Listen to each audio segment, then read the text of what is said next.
তো দ্বীপ ঠিক এই মুহূর্তে মালয়েশিয়া না, জার্মানিতে আছে।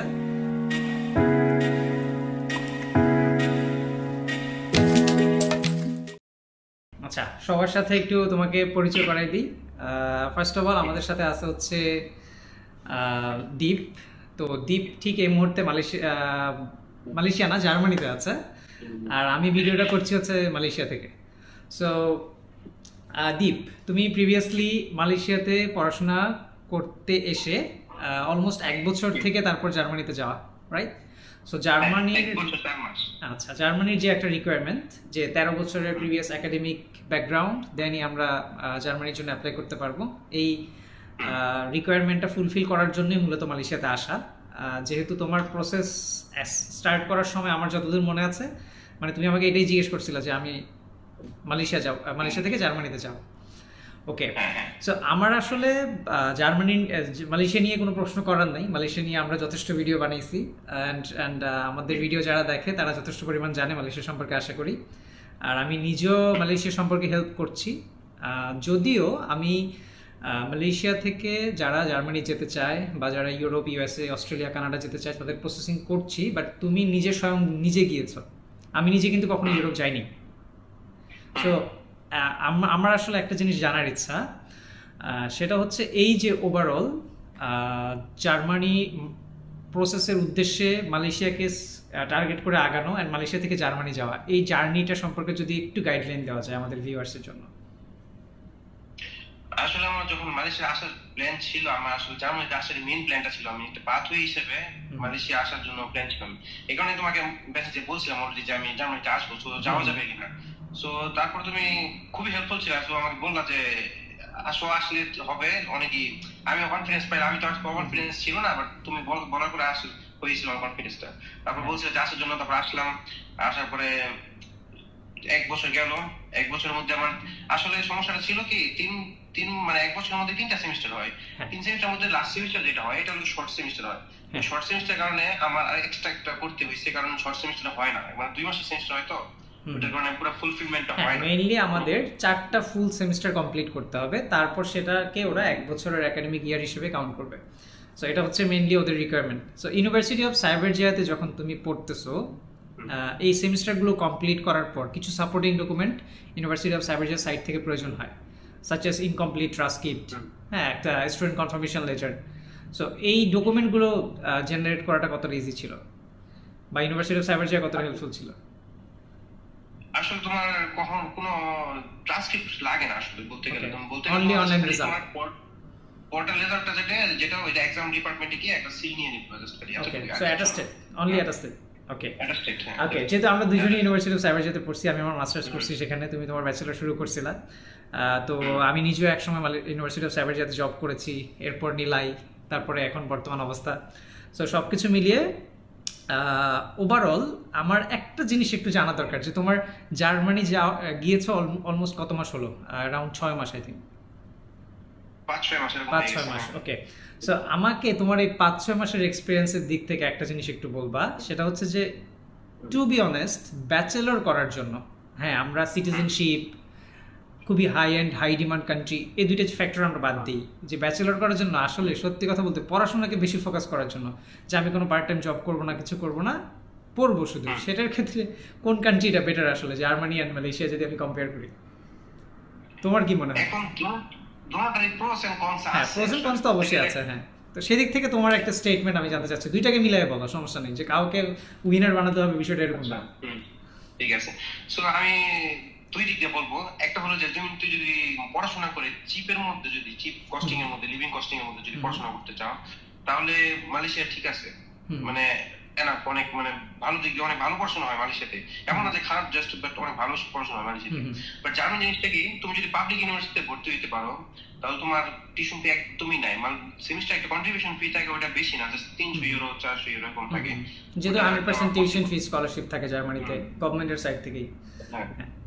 হ্যাঁ, সো তুমি যদি চিন্তা করে দেখো, নিজে দেখবা কোনটা নিজের মধ্যে মানে সুইটেবল হয় আর কি, মানে নিজের সিচুয়েশনের মধ্যে। কারণ অনেকে তো, সবার তো টাকা থাকে না এই করার মতো, অনেকে একটু মিডল ক্লাস ফ্যামিলি থেকে মেইন আসলে মেইন মেইন যে জায়গাটাতে আমার মনে হয় বাংলাদেশি স্টুডেন্টরা স্ট্রাগল করে সেটা হচ্ছে ফাইন্যান্সিয়াল যেই ডকুমেন্টসগুলো জেনারেট করতে হয় সেটা চলে যাওয়ার পরে আসলে ফাইন্যান্সিয়ালি নিজেকে ক্যারি করা জার্মানিতে খুবই সহজ বিষয় হচ্ছে টিউশন ফি দিতে হচ্ছে না, হয়তো 400-500 ইউরো সর্বোচ্চ ইউনিভার্সিটিতে পে করতে হয়, তাও পার ইয়ার পার সেমিস্টার। ওকে, সো 1000 ইউরো কোনো বিগ ডিল না আসলে জার্মানির মতো কান্ট্রির জন্য। তো মেইনলি কস্টিংটা হচ্ছে লিভিং কস্ট। সো লিভিং কস্টটা জেনারেট করার জন্য হয়তো এখানে যথেষ্ট পরিমাণ জব আছে। একটু জার্মান ল্যাঙ্গুয়েজের কোনো ডিফিকাল্টিস আছে কিনা? জার্মান ল্যাঙ্গুয়েজ ডিপেন্ড করে, তুমি যদি এই সুপারমার্কেট গুলোয় কাজ করো তাহলে তোমার জার্মান লাগবে, আর যদি তুমি অ্যামাজন বা কোনো ডেলিভারি সার্ভিসে কাজ করো সো ডেলিভারিতে ল্যাঙ্গুয়েজ লাগে না, লাগে কারণ ডেলিভারিতে আমরা জাস্ট অ্যাপটা ফলো করব, সো আমাদের আর অন্য কিছু করা লাগছে না। ওকে, মালয়েশিয়াতে বসে জার্মানি যে প্রসেস করলা এটা নিয়ে যদি একটু আইডিয়া দাও, তাহলে আমাদের যে স্টুডেন্টরা মালয়েশিয়াতে আছে যাদের ডকুমেন্টেশন ঠিক আছে, যাদের রেজাল্ট ঠিক আছে স্কলারশিপ পাওয়ার জন্য, যাদের আইএলস আছে, মোস্ট ইম্পর্টেন্ট থিং, আমার ম্যাক্সিমাম মালয়েশিয়াতে পড়া স্টুডেন্টদের আইএলস নাই, সো আইএলসটা খুব ইম্পর্টেন্ট। এর বাইরে ওভারঅল জার্নিটা জাস্ট একটু আইডিয়া দাও প্রসেসিংটা। সো ফার্স্ট অফ অল ছিল যে আমার ফার্স্টে আমার রেজাল্টগুলো সব কালেক্ট করতে হয়েছিল, দেন আমার সবগুলো ডকুমেন্টস সব একদম অর্গানাইজ করতে হয়েছিল, লাইক ট্রান্সক্রিপ্ট, মোটিভেশন লেটার, তারপরে এই অ্যাপ্লিকেশন ফি যা আছে সব জমা করতে হয়েছে একসাথে আমার। তারপর কি আমি অ্যাপ্লাই করছিলাম ইউনিভার্সিটি দিয়ে। অ্যাপ্লাই করার পরে প্রাইসটা বলবো কত লাগে ইউনিভার্সিটিতে, মানে যদি প্রাইসিং জানতে চাও, প্রথমটা লাগবে 75 ইউরো প্রথমটা, পরেরগুলো সবগুলো 30 ইউরো করে লাগবে, এতগুলো অ্যাপ্লাই করবা প্রত্যেকটা অ্যাপ্লিকেশনের জন্য। তো আমি 5টা করছিলাম অ্যাপ্লাই, আমার 5টা থেকে 4টা এসে পড়েছিল, সৌভাগ্যবশত। যাই হোক, পরে গিয়ে এটি আর কি ডকুমেন্টস মোস্টলি এটি লাগে, যে পোর্টাল রেজাল্টটা, তারপরে মোটিভেশন লেটার, তারপর সিভিটা, তোমার এই পাসপোর্টটা, এগুলো সবগুলো দিয়ে দিতে হয়ে যায়। ডকুমেন্ট আসলে খুব আহামরি কিছু না, ডকুমেন্ট আসলে সত্যি কথা বলতে আহামরি কিছুই না, জাস্ট আমার এসএসসি, এইচএসসি, ও লেভেল বা এ লেভেল, এন্ড হচ্ছে সাথে আমার যে ইনকমপ্লিট পোর্টাল ট্রান্সক্রিপ্টটা নিয়ে একটা অ্যাটেস্টেশন ইউনিভার্সিটি থেকে। মোটিভেশন লেটার এটা পৃথিবীর সব দেশে লাগে, মালয়েশিয়া ছাড়া। সো এই এতটুকু দিয়ে জাস্ট অ্যাপ্লাই করা, 75 ইউরো, দেন প্রতিটা ইউনিভার্সিটি 30 ইউরো, এতটুকুই হচ্ছে মূলত ওদের কস্টিংটা। যখন অফার লেটারটা চলে আসে, দেন হচ্ছে আমাদের মেইন কাজ হচ্ছে আমাদের ব্লক অ্যাকাউন্ট ক্রিয়েট করতে হবে। ব্লক অ্যাকাউন্টে কতটুকু দেখাতে হবে? আপাতত আমি যখন আসছিলাম আমার ছিল 11,904 টাকা মনে হয়, 4 ইউরো আর কি। ইউরো আর রিঙ্গিত? ইউরো, হ্যাঁ, যেটা বাংলাদেশে এক সময় সেটা 10 লাখ টাকার সমপরিমাণ ছিল, এখন প্রায় 13-14 লাখ টাকা লেগে যায় বাংলাদেশ থেকে করলে। আর যদি আমরা সেটা মালয়েশিয়া থেকে করি তাহলে I think around 30,000 ringgit, 30 or 32,000 ringgit এরকম লাগে বর্তমানে মালয়েশিয়া থেকে যদি আমরা ব্লক অ্যাকাউন্টটা জেনারেট করি। So around that, I think আর বেশি লাগতে পারে, কারণ প্রিভিয়াসলি এক্সচেঞ্জ রেট অনুযায়ী 40,000 রিঙ্গিত করা লাগতো। এখন এক্সচেঞ্জ ডলারের এগেইনস্টে, ইউরোর এগেইনস্টে যে এক্সচেঞ্জ রেটটা, বাংলা টাকা ধরে লাভ নেই, ওই হিসেবে এখন কমে গেছে, অ্যারাউন্ড 32,000 থেকে 35,000 এতটুকু, এর বাইরে আর লাগতেছে না। সো এটা হচ্ছে যদি আমরা মালয়েশিয়াতে আমাদের কারেন্সিটা থাকে সেই ক্ষেত্রে। আর বাংলাদেশের ক্ষেত্রে আমার মনে হয় এখন 14-15 লাখ টাকা চলে যায়। এরপরে হচ্ছে আমাদের এম্বাসির একটা অ্যাপয়েন্টমেন্ট নেওয়া, এম্বাসির অ্যাপয়েন্টমেন্ট, জার্মান এম্বাসির অ্যাপয়েন্টমেন্ট ফ্রি, এন্ড হচ্ছে খুবই তাড়াতাড়ি দ্রুত অনেক। হ্যাঁ, এখন কথা হচ্ছে বাংলাদেশে যারা জার্মান এম্বাসি ফেস করতে চায় তাদের সবচেয়ে বড় সমস্যা হচ্ছে অ্যাপয়েন্টমেন্ট পাওয়া। মালয়েশিয়াতে তোমার কতদিন লাগছে আসলে অ্যাপয়েন্টমেন্ট পেতে? আমি অ্যাপয়েন্টমেন্ট আসতে আমার লাগছিল কত 7 দিনের মধ্যে অ্যাপয়েন্টমেন্ট পেয়ে গেছিলাম। এটা হচ্ছে যে আমি আজকে অ্যাপ্লাই করলাম, 7 ডেজ এর মধ্যে আমাকে একটা ডেট দিবে, এন্ড ওই ডেটটা 1 মাসের মধ্যেই, রাইট? ম্যাক্সিমাম 1 মাস, ম্যাক্সিমাম 1 মাসের মধ্যেই আমার ইন্টারভিউটা হয়ে যাবে। সো এই হচ্ছে জার্মানি মালয়েশিয়া থেকে প্রসেস করার সুবিধা। সো বাংলাদেশে একজন এইচএসসি স্টুডেন্ট এইচএসসি কমপ্লিট করলো, তারা একটা অ্যাপয়েন্টমেন্ট নিয়ে নেয় ইমিডিয়েটলি, দেন ভার্সিটিতে ভর্তি হয়, 1 বছর পুরোটা কমপ্লিট করে, তারপরে গিয়ে এম্বাসি ফেস করে। বাই এনি চান্স আমার ভিসা যদি না হয়, আমাকে আরো 1 থেকে 1.5 বছর ওয়েট করতে হবে আরেকটা অ্যাপয়েন্টমেন্টের জন্য, যেটা মালয়েশিয়াতে আপনি চাইলে নেক্সট মান্থে আবার গিয়ে একটা এম্বাসি ফেস করতে পারবেন। এটা হচ্ছে বেনিফিট। তো যে জন্য মূলত স্টুডেন্টদেরকে সাজেস্ট করি আর কি আমরা, যারা জার্মানি যেতে চায়। বাট মোস্ট ইম্পর্টেন্ট থিং যেটা দীপ এখানে মেনশন করা নাই, সেটা হচ্ছে আমরা ডকুমেন্ট ইজি ঠিক আছে, কিন্তু ওর আইএলস ছিল 6.0 ছিল, রাইট? 6.0 ছিল, 6.5। জার্মানির ক্ষেত্রে আই থিঙ্ক যাদেরই 6.0 উপরে আইএলস আছে, যারা মালয়েশিয়াতে আসতে পারবে, তাদের কোনোভাবেই ভিসা রিজেক্ট হবে না যদি তার ফাইন্যান্সিয়াল স্টেটমেন্টটা ঠিক থাকে, ব্লক অ্যাকাউন্ট অ্যান্ড ফাইন্যান্সিয়াল স্টেটমেন্টটা ঠিক থাকে। সো এই হচ্ছে মালয়েশিয়ার মেইন স্ট্রেংথ পয়েন্ট জার্মানিতে ক্লোজ করার ক্ষেত্রে। সো এই হচ্ছে আসলে ওভারঅল। এন্ড তোমার এনি সাজেশন, এনি টিপস কিছু থাকলে বলো। আসলে এটা কি এমবাসি, মালয়েশিয়া যে জার্মান এমবাসিটা আছে ওটার মধ্যে ইন্টারভিউটা খুবই ইজি হয় আসলে বাংলাদেশের তুলনায়। আসলে দেখছি আমি যতটুকু, আমাকে জাস্ট 3টা প্রশ্ন করছিল যে আমি কতদিন মালয়েশিয়াতে ছিলাম, আর আমার কোন কোর্স যেতেছি, আর আমি কি এই ক্রেডিট ট্রান্সফার করছি নাকি ডাইরেক্ট অ্যাপ্লাই করছি। নরমালি তো আমাদের ক্রেডিট ট্রান্সফার হয় না, সো আমাদের ডাইরেক্ট অ্যাপ্লাই করতে হয়। সো এগুলো বললেই মোটামুটি হয়ে গেছে। এই 3টা প্রশ্নই আমার করছে, আর কোনো। আচ্ছা, এখানে আসলে আরো একটা ব্যাপার আমি আমি আমার এক্সপিরিয়েন্স থেকে শেয়ার করি। স্টুডেন্ট হিসেবে আমি কোনো দেশেরই ইন্টারভিউ দেইনি, কারণ আমাদের সময় মালয়েশিয়ার ইন্টারভিউ ছিল না। সো আমি একবার I-20 দিয়েছিলাম ইউএস এর জন্য। জার্মানির একটা ইউনিভার্সিটিতে আমি এক সময় ইন্টারভিউ দিয়েছিলাম। সো অতটুকু এক্সপিরিয়েন্স আছে, বাট অ্যাম্বাসির ইন্টারভিউর এক্সপিরিয়েন্সটা আমার নাই। কিন্তু একটা এক্সপিরিয়েন্স আমার আছে, সেটা হচ্ছে মালয়েশিয়া থেকে বিভিন্ন দেশ ঘোরা। সো মালয়েশিয়া থেকে আমার আশেপাশের যতগুলো দেশ ঘোরা হয়েছে এখন পর্যন্ত, কোনো দেশের ক্ষেত্রে আমার টিল নাও একটা রিজেকশন নেই। যে দেশে আমি ট্যুরিস্ট ভিসার জন্য অ্যাপ্লাই করছি আমি পাইছি। আর আজকে আমি আরেকজন খুবই বাংলাদেশের খুবই ফেমাস ইউটিউব ব্লগারের কথা বলি, Nadir on the go. So আজকে আমি এই মিস্টার নাদির, ওনার একটা ভিডিও দেখলাম যেখানে উনি বলছে যে উনি অ্যারাউন্ড আই থিঙ্ক 12 or 17টা দেশ অ্যাপ্লাই করেছে লাস্ট 1-2 মাসে বাংলাদেশে থাকা অবস্থায়, যার মধ্যে ম্যাক্সিমাম 90% ওনার রিজেক্টেড। উনি হচ্ছে সেই মানুষটা যার একটা ইউএস এর ভিসা আছে অ্যাক্টিভ এই মুহূর্তে। উনি মেক্সিকোতে অনেকবার গিয়েছে, আশেপাশের দেশগুলোতে গিয়েছে, উনি ইউরোপে 10-15 বার ঢুকছে অলরেডি। সো এই মানুষটার ভিসা বাংলাদেশে বসা অবস্থাতে রিজেক্ট।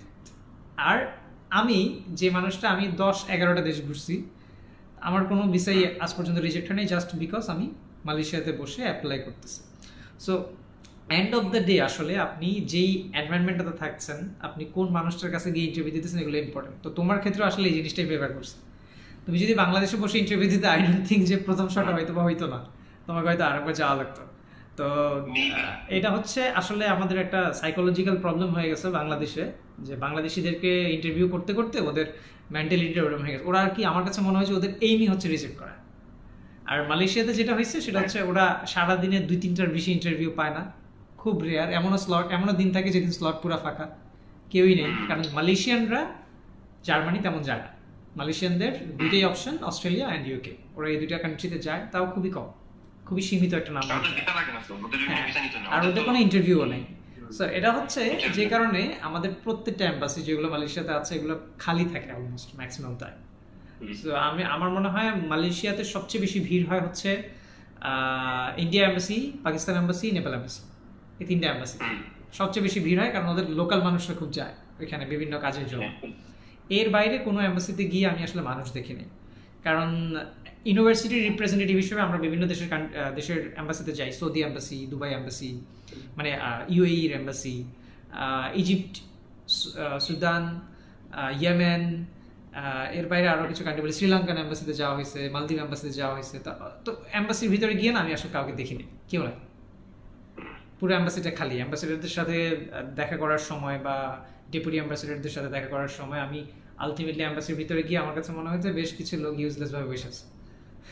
তো এটাই হচ্ছে আসলে এই মালয়েশিয়ার কমফোর্ট জোনটা, যেটার কারণে আসলে ভিসা পাওয়াটা ইজি হয় আর কি।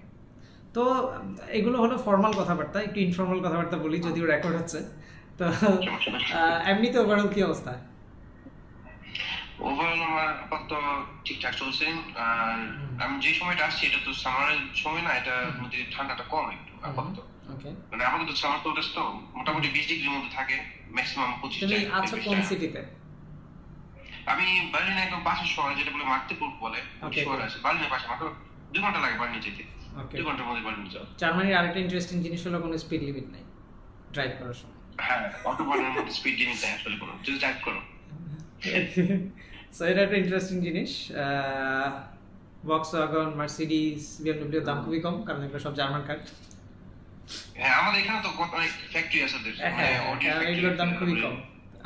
আমরা যেমন মালয়েশিয়াতে খুবই কম রেটে গাড়ি পাই, ওইখানে মজা হচ্ছে এখানে প্রিমিয়াম গাড়িগুলো অনেক কম দামে পাওয়া যায়, কম রেটে পাওয়া যায়। হ্যাঁ, এটা হচ্ছে মজা আর কি।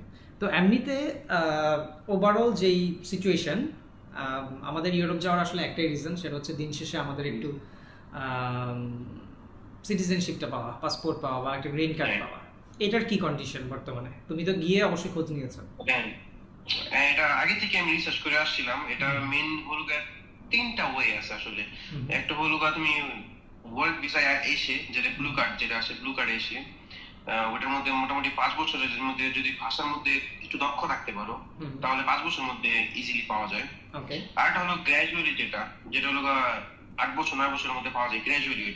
ওটার মধ্যে ভাষাটা বেশি ইম্পর্টেন্ট না, বাট গ্র্যাজুয়ালি পাওয়া যায় এটা আর কি। গ্র্যাজুয়ালি মিন্স স্টুডেন্টদের জন্য না, আসলে তোমার বছরটা কাউন্ট করা শুরু করবে যখন থেকে তুমি জব করা শুরু করবে। জব বছরটা ওই সময় থেকে কাউন্ট। জব বলতে কর্পোরেট জব আর জব? না, corporate job like full time job, তোমার ফুল টাইম জব লাগবে। ওকে, লাইক মালয়েশিয়া মতো। আর মালয়েশিয়াতে সিটিজেনশিপের ক্ষেত্রে একটা, সিটিজেনশিপ না, পিআর এর ক্ষেত্রে একটা কন্ডিশন আছে। সেটা হচ্ছে আমি স্টাডি ভিসায় আসি আর কি ভিসায় আসি, যে ভিসায় আসি না কেন, যখনই আমি এক্সপার্টিজে ঢুকবো, স্কিল ভিসা, যেন আমরা ধরো আমরা এখন কর্পোরেট জব করতেছি, তো কর্পোরেট জবে যখনই আমরা ঢুকবো আমাদের 10 বছরের ট্যাক্স কাউন্ট হবে, 10 বছর পর আমাদেরকে পিআর দেবে, কিন্তু কন্ডিশনাল পিআর, 10 বছরের পিআর। 10 বছর পর আবার 10 বছরের হিস্ট্রি দেখে ওই অনুযায়ী আবার রিনিউ হবে। এটা হচ্ছে সিস্টেম। এখানে অলমোস্ট কনফার্মই, কারণ এখানে যে ভাষাটা মেইন ইম্পর্টেন্ট আসলে। তুমি যদি পিআর পেতে যাও, ভাষাটা অনেক অনেক অনেক গুরুত্বপূর্ণ। এটা তো ভাষাটা পারতেই হবে যদি পিআর যদি নিতে চাও তোমার। এটাই at the end of the day তোমার ভাষা শিখতেই হবে এই জায়গায় থাকলে। বাট আমার এত একটা হার্ড না, কারণ যেহেতু ওকে সরি আমরা মাঝখানে একটু ডিসকানেক্ট হয়ে গিয়েছিলাম দ্বীপ থেকে। সো দ্বীপ যেটা বলছিল মেইনলি সেটা হচ্ছে যে ল্যাঙ্গুয়েজ জানাটা খুব ইম্পর্টেন্ট। সো আমাদের ল্যাঙ্গুয়েজ যদি ঠিক থাকে তাহলে আসলে জার্মানির সিটিজেনশিপটা ইজি। সো স্টুডেন্ট হোক বা যে ভিসায় হোক, ultimately and of the day তোমাকে একটা কর্পোরেট জব পেতেই হবে।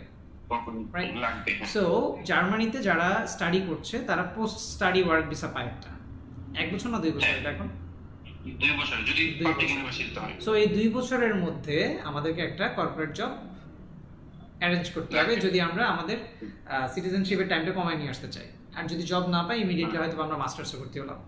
বাট জার্মানির ক্ষেত্রে আমার একটা পার্সোনাল অবজারভেশন আছে, জার্মানিতে বা ইউরোপ, ইউএসএ, কানাডা এইসব কান্ট্রিতে মাস্টার্স স্টুডেন্টদের বেসিক স্যালারির একটা রেঞ্জ করা আছে গভর্নমেন্ট থেকে, এবং ব্যাচেলর স্টুডেন্টদের একটা স্যালারি রেঞ্জ করা আছে গভর্নমেন্ট থেকে। So masters and PhD complete করা স্টুডেন্টদের তুলনায় ব্যাচেলর কমপ্লিট করা স্টুডেন্টরা, ফ্রেশ স্টুডেন্টদের জব পাওয়ার চান্স বেশি, কারণ স্যালারি রেঞ্জটা কম, কোম্পানির খরচ কম। হ্যাঁ, এটা একটা অ্যানালাইসিস আমি করেছিলাম অ্যাকচুয়ালি। আমি যখন পার্সোনালি ট্রাই করেছিলাম জার্মানির জন্য, আমি যদি এম্বাসি পর্যন্ত যাইনি, আমি খুবই আরামপ্রিয় মানুষ, সেজন্য মালয়েশিয়া আসছি।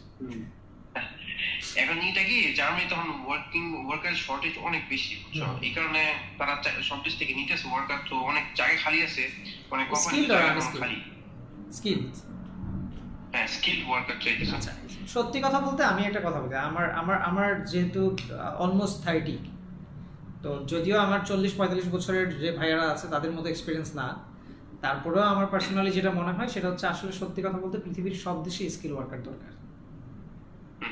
তো আমাদের সবারই হিউম্যান নেচার, বাই বার্থ আমরা যে জায়গায় জন্মাই ওই দেশের প্রতি আমাদের একটু নেগলেন্সি থাকেই। তো সত্যি কথা বলতে সব দেশেই অপরচুনিটি আছে যদি তোমার স্কিল থাকে। হ্যাঁ, আর যদি অনেক স্কিলড ওয়ার্কার হতে পারো তুমি, লাইক ভাষা অনেক দক্ষ থাকো, প্লাস ওদের হাই লেভেল একটা জব করো, তাহলে তোমার ম্যাক্সিমাম 3 বছরের মধ্যে তোমার পিআর আসবে। সেম জিনিসটা মালয়েশিয়াতেও আছে। মালয়েশিয়াতে এডুকেশন ক্ষেত্রে তুমি যাও, মালয়েশিয়াতে মেডিসিন রিলেটেড লাইনে তুমি যাও, আইটি রিলেটেড লাইনে তুমি যাও, সেক্ষেত্রে পিআর ওরা খুব তাড়াতাড়ি দেয়, কিন্তু সিটিজেনশিপ দেয় না, কিন্তু ওরা পিআর দিচ্ছে। এখন and of the day important হচ্ছে ল্যাঙ্গুয়েজ অ্যান্ড স্কিল। সো আমরা যতই চিন্তা করি যে মানে বিদেশে শুধু ঢুকলাম আর সবকিছু ক্লিয়ার হয়ে গেল, বিষয়টা এরকম না। আমাদের স্কিলে ফোকাস করতে হবে, পাশাপাশি ল্যাঙ্গুয়েজ অ্যান্ড আমার হিস্ট্রি ক্লিয়ার রাখতে হবে, tax history, police report history, এই দুটো জিনিস আমাদের ক্লিয়ার রাখতে হবে। জার্মানি এটা অনেক অনেক অনেক ইম্পর্টেন্ট, কারণ ট্যাক্সটা তোমার দেখবে, তোমার অনেক ভালো করে চেক করে। এটা আসলে সবগুলো দেশে ইম্পর্টেন্ট, ইভেন মালয়েশিয়া যেখানে সিটিজেনশিপ দিচ্ছে না, এখানেও আমরা আমাদের ট্যাক্স ক্লিয়ার রাখতেছি। সো ট্যাক্স ক্লিয়ার রাখা খুবই ইম্পর্টেন্ট। ইভেন আমি যখন ইউনিভার্সিটি অফ সার্ভারজাতে প্রথম জয়েন করি, তখন আমাদের তো এমপ্লয়মেন্ট ভিসা ছিল না, কিন্তু আমরা তো স্যালারি পাচ্ছি, কারণ আমি তখনও ইউনিভার্সিটি অফ সার্ভারজার স্টুডেন্টশিপটা আমার শেষ হয়নি, তখনও আমরা ট্যাক্স দিচ্ছি, জাস্ট বিকজ অফ ইন ফিউচারে যদি আমি পিআর এর জন্য অ্যাপ্লাই করি আমার এই হিস্ট্রিটা যাতে না ধরা হয়। আমি মালয়েশিয়ার টেরিটরির ভিতরে আমি জব করেছি, সো সেম জিনিসটা আমরা নিলেতে কন্টিনিউ করেছি। সো একটা জিনিস আমি এখনো আমার সোশ্যাল মিডিয়াতে আপডেট করি নাই, সেটা হচ্ছে আমি নিলাই থেকেও সুইচ করব, সো এই আপডেটগুলো পরে দিব। আলটিমেটলি আমরা যেখানে, হ্যাঁ একটু স্পয়লার দিয়ে দিলাম, নিলাইও আমি সুইচ করছি। সো কোথায় জয়েন করব, কি করব না করব, এটা নিয়ে আবার আলাদা একটা ভিডিও করবো ইনশাআল্লাহ। তো ঠিক আছে Henry, thank you so much. আমি তোমারে আসলে সবসময় হেনরি বলে ডাকি, কোস্টা বলেও ডাকি মাঝে মধ্যে, বাট সবার তোমার সব ফ্রেন্ড তোমার দীপ বলে ডাকে। তো এটা আসলে আমার জন্য একটা কি বলবো, যে আমার স্টুডেন্টদের মধ্যে যে কয়জন স্টুডেন্টই আসলে মালয়েশিয়ার বাইরে গিয়েছে, তার মধ্যে তুমি আছো একমাত্র জার্মানিতে টিল নাও। তো ওই দিক থেকে এটা আমাদের জন্য খুব একটা খুশির খবর, আমার জন্য পার্সোনালি। তো একটা সময় তুমি আমার কাছে হেল্প চাইছিলা মালয়েশিয়ার প্রসেসটা করার জন্য, জাস্ট একদিনের কথায়, তুমি কিন্তু আমার চিন্তা না, জাস্ট একদিনের কথা যে ভাইয়া আমি মালয়েশিয়া আসবো, এরকম এরকম জার্মানি যাবো, ওকে ঠিক আছে ডকুমেন্ট পাঠাও। পরের দিন কিন্তু তুমি পেমেন্ট করলা। দেন আমি একটা বাংলাদেশি ইভেন্ট করতে গেলাম, আঙ্কেলের সাথে দেখা হইলো, পরে তুমি চলে আসো। তো এই আমার থ্রুতে আসছো, এতটুকু হয়েছে, আলহামদুলিল্লাহ আমি খুবই হ্যাপি। তো পার্সোনালি আসলে তোমার সাথে জার্মানি যাওয়ার পর আমার এভাবে অত বেশি কথা হয়নি, তো আজকে কথা হইলো, খুবই ভালো লাগলো। তো আমি দোয়া করি তুমি অনেক বড় হোক, অনেক ভালো জায়গায় যাও, আমার বিশ্বাস তুমি করতে পারবা, কারণ তুমি অনেক সিরিয়াস ছিলা মালয়েশিয়াতে এসেও। So and of the day আমাদের আসলে সিরিয়াসনেসটা ইম্পর্টেন্ট। আমরা দেশের বাইরে চলে গেছি আর জীবন শাইন হয়ে গেছে, বিষয়টা তা না। তো আমিও এখন অনেক কিছু শিখতেছি, আমার অনেক সিনিয়ররা এখানে আছে, আমার অফিসের বসরা আছে, তো তাদের কাছ থেকে আমি আসলে অনেক কিছু শিখতেছি। তো আমাদের end of the day morality আর এডুকেশন দুইটা জিনিস ইম্পর্টেন্ট। আর তোমাকে একটা জিনিস বলি, আমি আমার পিএইচডি শুরু করছি ইউপিএম এ, সো দেখি আল্লাহ কংগ্রাচুলেশনস। Thank you. কথা হয় না তো জানি না কে কথা বলো, অনেক দিনই তো কথা হয়নি আসলে, আর টাইমেরও একটু গড়মিল হয়, যেমন তোমার এখানে মাত্র বিকেল 6 ঘন্টা ডিফারেন্স, তো খুবই আর কি হয়ে যায়, কি 6 ঘন্টা ডিফারেন্স তো অনেক বড় হয়ে যায় না এই কারণে। ঠিক আছে, ওভারঅল কথা বলে খুবই ভালো লাগলো, যোগাযোগ থাকবে ইনশাআল্লাহ। আমারও প্ল্যান আছে নেক্সট ইয়ারে একটু ইউরোপে একটা ট্রিপ দেওয়ার, যদি জার্মানি থেকে আসা হয় ইনশাআল্লাহ দেখা হবে। তোমাকে ঘোরাবো না জার্মানি আসলে। ঠিক আছে ইনশাআল্লাহ। না আমার বেশ কিছু ফ্রেন্ড আছে ফিনল্যান্ডে আর হচ্ছে এই পর্তুগালে, তো আমার ইচ্ছা আছে হচ্ছে একটা ট্রিপ দেওয়ার। তো হয়তো বা গেলে পর্তুগালের দিকেই যাওয়া হবে। আমার অনেকগুলো ফ্রেন্ড আছে আমার ব্যাচের, মানে আমার স্কুলের ব্যাচের, ওদের সাথে একটা ট্রিপ দেওয়ার ইচ্ছা। আসলে বললো আমি আসবো না, আমার তো ইজি এখানে, আমার তো এক্সারসাইজ সবগুলো সময়। হ্যাঁ শিওর অবশ্যই জানাবো। ঠিক আছে তাহলে ভালো থাকো, কথাবার্তা হবে ইনশাআল্লাহ। আর লাস্টে টিপ দিই সবাইকে, যদি আসতে চাই জার্মানিতে, you are the expert now. আমি বলবো যে ফার্স্টলি যে দেশে না থেকে আমি বলি যে মালয়েশিয়াতে আসো, আইসা তুমি 1 বছর কমপ্লিট করে যাও, যেটা একটা শিওর গ্যারান্টি থাকবে যে তুমি পাবা, যে তোমার আইএসএ 6 পয়েন্ট থাকে। সো আমি বলবো দেশে সময়টা নষ্ট না করে এখানে আইসে তারপরে জার্মানির জন্য অ্যাপ্লাই করবা, যে কোনো দেশে হোক, অস্ট্রেলিয়া হোক, কানাডা হোক, বা যে কোনো দেশে হোক, সব দেশে এটা ভিসা রেশিওটা একটু হাই থাকে। হ্যাঁ এখান থেকে অস্ট্রেলিয়ার রেশিও অনেক বেশি, অস্ট্রেলিয়া আর জার্মানি এই দুইটা রেশিও সবচেয়ে বেশি। অস্ট্রেলিয়ার রেশিও বেশি কেন, কারণ এখানে অস্ট্রেলিয়ান ইন্টারভিউ হয় না। এখান থেকে আমরা বাংলাদেশ থেকে মালয়েশিয়াতে যেরকম আসি, যে মানে ভিসা সব ইউনিভার্সিটি করে, সবকিছু করে, এখান থেকে যখন আমরা প্রসেস করি না অস্ট্রেলিয়ার, তখন ইউনিভার্সিটি সবকিছু করে দেয়, সব প্রিপেয়ার করে দেয়। এখন হ্যাঁ বাংলাদেশিদের জন্য যদি স্পেশালি তারা ইন্টারভিউ কল করে, তাও সেটা আহামরি কোনো ইন্টারভিউ না, লাইক সাচ এজ যার মালয়েশিয়া যেরকম ইন্টারভিউ নেয় বাংলাদেশে, ওই টাইপের ইন্টারভিউ। তো অস্ট্রেলিয়া যাওয়ার জন্য, মালয়েশিয়া থেকে যেহেতু অস্ট্রেলিয়া অনেক এক্সপেন্সিভ, অস্ট্রেলিয়া যাওয়ার জন্য দিন শেষে তোমার 15 থেকে 20 লাখ টাকা থাকলেই তুমি যেতে পারবা, পেমেন্ট ক্লিয়ার তো যেতে পারবা। এটা হচ্ছে অস্ট্রেলিয়ার ক্ষেত্রে। জার্মানির ক্ষেত্রে ইংলিশ ক্লিয়ার তো ইম্পর্টেন্ট। তো ইংলিশের ক্ষেত্রে আমি একটা টিপস অলওয়েজ আমার প্রত্যেকটা স্টুডেন্টকে দেই, আমি ভিডিওতে কখনো ইংলিশ নিয়ে ওইভাবে কথা বলি নাই। সত্যি কথা কি, ল্যাঙ্গুয়েজ কখনো বই পড়ে শেখা যায় না, ল্যাঙ্গুয়েজ কখনো কেউ আমাকে শেখাতে পারবে না। এন্ড অফ দ্য ডে এটা আমার প্র্যাকটিস। আমরা কেউই Hindi first paper, Hindi second paper বই পড়ে নিই স্কুলে, কিন্তু আমরা সবাই হিন্দিতে কথা বলতে পারি। জাস্ট একটা জিনিস, সেটা হচ্ছে ছোটবেলা থেকে আমরা এই জিনিসটা শুনছি, বড় হয়ে আমরা মুভি দেখছি, গান শুনছি, ইটস অল অ্যাবাউট এনভায়রনমেন্ট। আমার যদি সেম জিনিসের এনভায়রনমেন্ট ইংলিশে থাকতো, আমার জন্য অনেক ইজি হতো জিনিসটা, প্রত্যেকটা ইন্ডিভিজুয়ালের জন্য।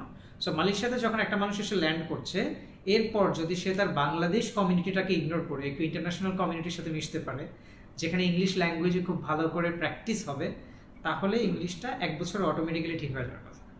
সো এই ক্ষেত্রে ইউনিভার্সিটি খুব ইম্পর্টেন্ট। কোথায় বাংলাদেশে একটু কম, ভালো ভালো ইউনিভার্সিটিগুলো such as Taylor, Sunway, APU, university Cyberjaya বাংলাদেশে আছে কিন্তু বাট স্টুডেন্টগুলো কোয়ালিটিফুল। নিলাইতে ভালো স্টুডেন্ট আছে, ইন্টিতে ভালো স্টুডেন্ট আছে।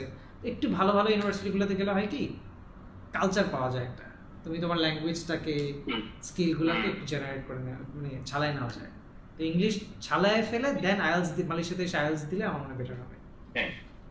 আর মালয়েশিয়াতে আইএলসটা কি এটা জাস্ট কম্পিউটার বেস, তো আগে থেকে যদি দেওয়ার প্ল্যান থাকে সো বুঝেন যে এটা কম্পিউটার বেস, ফুল কম্পিউটার বেস, সো ওই প্রিপারেশন নিয়ে নিতে হবে মালয়েশিয়াতে ইজি। আর আরেকটা বিষয় কি আইএলস এর ক্ষেত্রে আসলে ইংলিশ জানা থেকে পাশে অনেক ট্রিক্স জানা প্রয়োজন হয়, শর্টকাটস জানা প্রয়োজন হয়। সো ওইটা হচ্ছে একটা ডিফিকাল্টিস। জাস্ট এই টিপস অ্যান্ড ট্রিক্সের জায়গাটা ধরে ফেলতে পারলে আইএলস আসলে খুব easy. Just English pass paper exam দিই আমরা এসএসসিতে এইচএসসিতে, সেম জিনিস, জাস্ট জিনিসটা ট্রিকি, টাইম কম। হ্যাঁ, আর বেশি স্পিকিংটা সো আমাদের অনেক ছোট ছোট জায়গা আছে যে জায়গাগুলোতে যদি আমরা পার্টিকুলারলি ফোকাস করতে পারি তাহলে আইএলটিএস রেজাল্ট অনেক ভালো হয়ে যায়। কোন ওয়ার্ডটা ইউজ করতে হবে, একটু টাফ ওয়ার্ড ইউজ করা, হ্যাঁ, যে শর্ট ফর্ম ইউজ না করা রাইটিং এর ক্ষেত্রে, আই এম গোয়িং, এই ধরনের জিনিসপত্র, আই এম গোয়িং, এই সিম্পল ট্রিক্স গুলো ধরে রাখতে পারলে আসলে আইএলটিএস রেজাল্ট তোলা ইজি। 6-5 তো এভারেজে সবাই মোটামুটি তুলতে পারে ইংলিশ ওকে থাকলে। সো 6 এর জন্য একটু খাটলেই হয়, একটু খাটলে অনেক ইজি। তুমি ইংলিশ যদি ওকে থাকে তোমার জন্য, তুমি যদি ইংলিশ পারো তাহলে গ্রামাটিক্যাল মিস্টেক না থাকলেই মোটামুটি 5.5 চলে আসে, সাথে একটু ট্রিক্স অ্যাড করতে পারলেই 6 হিট করা যায়। আর সেক্ষেত্রে তোমার ছিল 6.5, সো আমার মনে হয় একটু কষ্ট করলেই সম্ভব।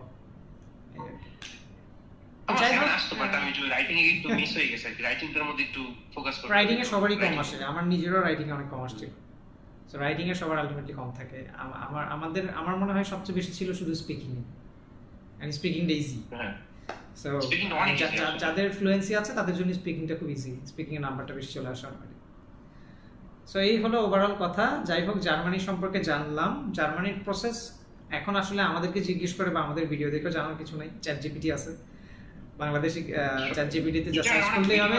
মালয়েশিয়াতে আসা খুবই ইজি, ইউনিভার্সিটি চুজ করো, কাকে দিয়ে প্রসেস করো বা চুজ করো, অথবা নিজে ডিরেক্ট অ্যাপ্লাই করো, অফার লেটার পাও, এনজিএস ফি জমা দাও, প্রসেস শেষ, টিউশন ফি জমা দিয়ে চলে আসো। দেন জাস্ট চ্যাট জিপিটিকে জিজ্ঞেস করলেই হবে অমুক কান্ট্রিতে যাবো, অমুক ইউনিভার্সিটিতে যাবো, কি করতে হবে, দ্যাটস ইট। ইজি, এখন লাইফ খুবই ইজি, যেটা আমাদের সময় ছিল। আমার ক্ষেত্রে একটা জিনিস কি, আমি ইনফরমেশন দিতে পছন্দ করি, ইনফরমেশন দিব। হ্যাঁ, এন্ড অফ দ্য ডে আসলে কেউ স্বার্থ ছাড়া কারো উপকার করে না। আমি ওর সামনেই বলি ও মালয়েশিয়াতে আসছে, আমি অবশ্যই টাকা আর্ন করছি সেখানে, কেউ একজন মালয়েশিয়াতে আসবে সেখানে, হ্যাঁ, এটা সবারই একটা হেল্পের এগেনস্টে একটা রিটার্ন। সো রিটার্ন জিনিসটা থাকবে। So and of the day আমি বলবো না যে কারে দিয়ে যাইতে হবে। And of the day most important, আমরা যারে দিয়েই যাই না কেন নিজে আগে একটু ঘেটে প্রসেসগুলো জেনে নেওয়া উচিত। সো দ্যাট আসার পরে এই জিনিসটা ফিল না হয় আরে অমুককে বিশ্বাস করে আসলাম, আমাকে এই মিথ্যা ইনফরমেশনটা দিল। সো ইনফরমেশনের দরকার নাই, শুধুমাত্র প্রসেস করার জন্য একজনকে চুজ করেন। ইনফরমেশন চ্যাট জিপিটিতে সব আছে, ইউটিউবে সব আছে, ইউনিভার্সিটির ওয়েবসাইটে সব আছে। সো আমি এই জিনিসটা এখনো পর্যন্ত মেনে নিতে পারি না যে 2001-এর পরে জন্মানো মানুষ, 2005-এর পরে জন্মানো মানুষ মালয়েশিয়াতে এসে বলে ভাইয়া আমার সাথে ধোঁকা হয়ে গেছে। এই জিনিসটা হওয়া উচিত না, এদের কাছে সব ইনফরমেশন থাকা উচিত। সো এখন ওই টাইমটা চলতেছে, আমাদের সময় সব ইনফরমেশন ছিল না। আমি যখন ইউনিভার্সিটি অফ সাইবারজাতিতে প্রথম স্টুডেন্ট হিসেবে আসছি, বাংলাদেশি স্টুডেন্ট ছিল হাতে গোনা 5-6 জন। আমি কার সাথে কথা বলবো? তোমাদের সময় ছিল না, আস্তে আস্তে গ্র্যাজুয়ালি বেড়ে গেছে। হ্যাঁ, যাই হোক, এই হলো ওভারঅল কথা। ভিডিও আর লম্বা না করি, ভিউয়ার্সদের ধৈর্য কুলাবে না আর পুরোটা দেখা। ভালো থাকো, টেক কেয়ার, ঠিক আছে? তুমি টেক কেয়ার। ওকে, টাটা। অনেক ভালো লাগলো কথা বলে, বুঝছো? Thank you. অনেকদিন পর তাও ভিডিও কলে কথা হচ্ছে। Okay, bye by.